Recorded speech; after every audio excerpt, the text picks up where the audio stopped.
രാജ്യത്തിൻ്റെ നാനാഭാഗത്തു നിന്നും ആൾക്കാർ സ്വിഗ്ഗിയിലും സൊമാറ്റോയിലും ഫുഡ് ഓർഡർ ചെയ്യണം. ഫുഡ് ഓർഡർ ചെയ്താൽ ഓവറായിട്ട് ഫുഡ് വന്നുകൊണ്ടിരിക്കുകയാണ്. എന്ന് വെച്ചാൽ ഈ സമരത്തിൽ നേരിട്ട് പങ്കെടുക്കാൻ കഴിയാത്ത കേരളത്തിൽ നിന്ന് ഓർഡർ ചെയ്യുന്ന വിഷയമുണ്ട്.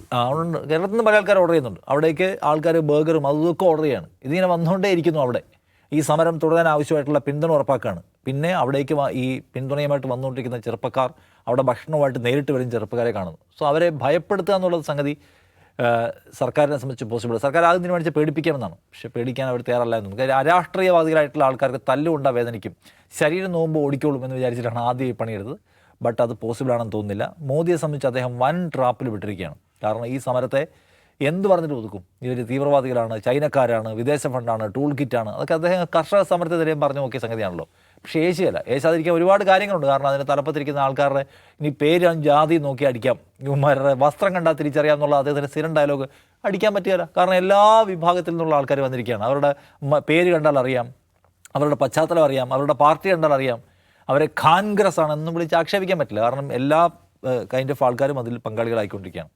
മോദിയുടെ പ്രതിസന്ധി എന്ന് വെച്ചാൽ നമ്മൾ കഴിഞ്ഞ ദിവസം മുതലേ പറഞ്ഞതുപോലെ ഇപ്പോൾ ധർമ്മേന്ദ്ര പ്രധാനെ മാറ്റിയിട്ട് ഈ പ്രശ്നവും ഡീൽ ചെയ്യാൻ ശ്രമിച്ചാൽ അടുത്തത് ആരെ മാറ്റേണ്ടി വരും? അടുത്തത് E20 മന്ത്രിയെ മാറ്റേണ്ടി വരും.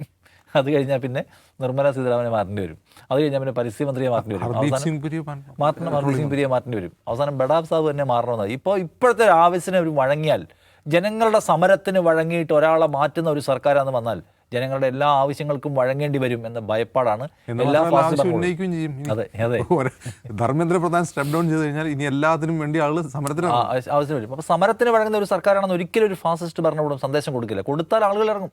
നമ്മളിപ്പോൾ കാണേണ്ട കാര്യം എന്താണ്?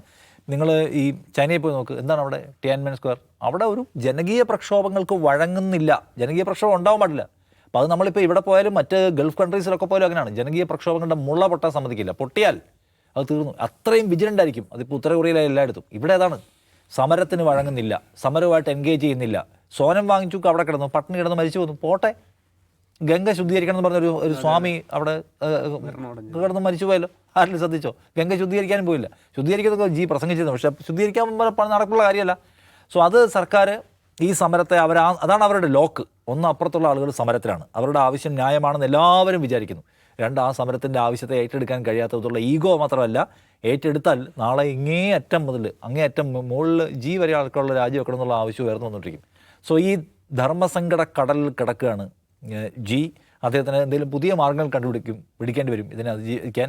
ഇപ്പോൾ സുപ്രീം കോടതിയോ വല്ലതും ഇവരെ മൊത്തം ഓടിക്കണം ഇവിടുന്ന് എന്നുപോലെ ഉത്തരവിടുമെന്നൊക്കെ കാത്തിരിക്കാം നമുക്ക്. എന്തായാലും ഇന്നിപ്പോൾ സുപ്രീം കോടതിയിൽ ഇത് മെൻഷൻ ചെയ്തിട്ട് ഞങ്ങൾ സമയം മെനക്കെടുത്തെന്നാണല്ലോ പറഞ്ഞത്. ഇത്രയും വയലൻസ് പെൺകുട്ടികൾക്ക് നേരെ അടക്കം ഉണ്ടായിട്ട്.